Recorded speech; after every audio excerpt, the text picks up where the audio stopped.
Visakha steel plant ప్రైవేటీకరణ ఉండదని స్పష్టం చేశారు కేంద్ర పరిశ్రమలు ఉక్కు శాఖ మంత్రి Kumaraswamy. There is no question of privatization.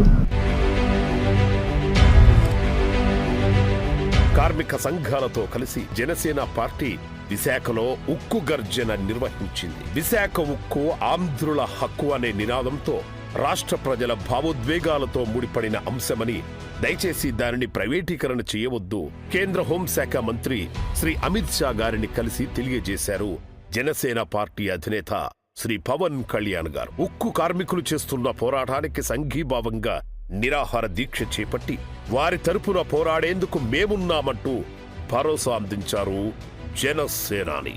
There is no question of privatization. I am preparing a note, get the confidence of the Prime Minister and how to revive this RINL.